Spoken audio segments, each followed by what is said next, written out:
Assalamualaikum warahmatullahi wabarakatuh. Perkenalkan, kami dari kelompok 5 yang beranggotakan 4 orang. Yang pertama saya sendiri, yang kedua Jelika Aulia, yang ketiga Rosa Adila, dan yang keempat Ayu Sundari.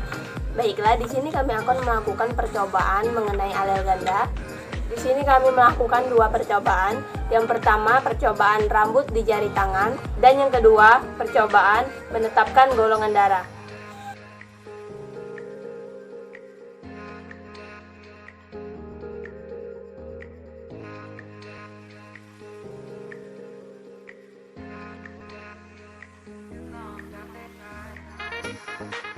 Bisa dilihat pada jari kelingking terdapat rambut halus, dan pada jari manis juga terdapat rambut halus, dan di jari tengah juga terdapat rambut halus, dan di jari telunjuk juga terdapat rambut halus. Jadi dapat disimpulkan bahwa rambut pada jari tangan ini sifatnya adalah H1, artinya rambut terdapat pada 4 jari kecuali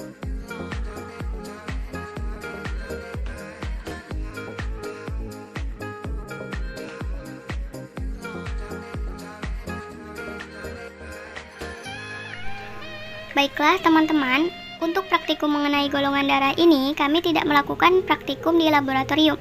Namun di sini kami sudah memiliki sampel darah dari masing-masing praktikan. Di sini ada sampel saya atas nama Ayu Sundari. Nah, dapat teman-teman lihat di sampel saya ini menunjukkan sampel darah dengan resus positif. Nah, dapat teman-teman lihat di kertas golongan darahnya ini itu terdapat lingkaran anti A, lingkaran anti B, lingkaran anti AB, dan lingkaran anti D atau anti resus. Nah, itu berarti di sini sebelum melakukan cek darah, kertas ini akan ditetesi serum anti A, serum anti B, serum anti AB, dan serum anti D atau anti resus. Kemudian barulah ditetesi darah dari praktikan. Nah, setelah itu darah yang sudah ditetesi itu akan diaduk dengan serum dan ditunggu untuk beberapa menit dan terlihat nantinya apakah terjadi penggumpalan atau tidak. Nah, dapat teman-teman lihat di kertas golongan darah ini pada lingkaran anti A itu terdapat titik-titik. Itulah yang berarti terjadi penggumpalan atau terjadi aglutinasi, di mana aglutinogen A itu bertemu dengan aglutinin A. Kemudian lanjut ke lingkaran anti B. Nah, pada lingkaran anti B ini itu tidak terdapat titik-titik. Itu artinya tidak terjadi aglutinasi atau penggumpalan. Nah, kemudian lanjut ke lingkaran anti AB. Terjadi penggumpalan. Nah, di anti AB ini terdapat titik-titik yang berarti dia mengalami penggumpalan atau aglutinasi. Kemudian untuk anti D atau anti resus, nah juga terjadi penggumpalan. Nah, jadi dapat disimpulkan di mana sudah kita pelajari orang yang memiliki golongan darah A, dia tidak memiliki anti A, tapi dia memiliki anti B atau aglutinin B dan aglutinogen A. Sedangkan orang yang memiliki golongan darah B, dia tidak memiliki aglutinogen B dengan aglutinin A atau anti A. Kemudian orang yang memiliki golongan darah AB itu dia hanya memiliki aglutinogen A dan B, tetapi dia tidak memiliki aglutinin A dan B. Kemudian anti D atau anti resus. Nah, untuk resus positif itu akan terjadi penggumpalan antibodi atau anti RH atau anti D. Karena resus positif dia tidak memiliki anti serum RH negatif.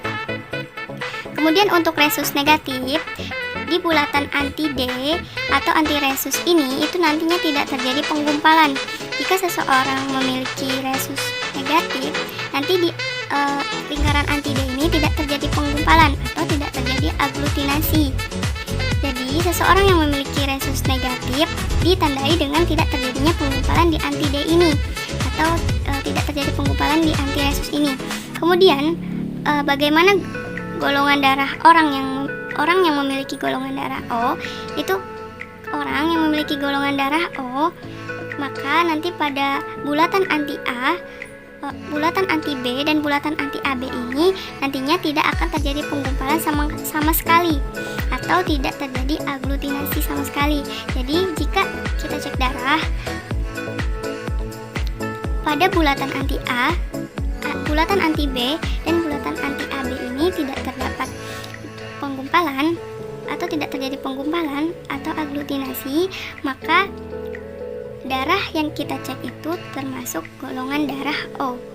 Nah, kesimpulannya, pada kertas golongan darah A ini, mengapa dia dikategorikan golongan darah A? Karena tidak terjadi penggumpalan atau tidak terjadi aglutinasi pada anti B, maka dia dikatakan golongan darah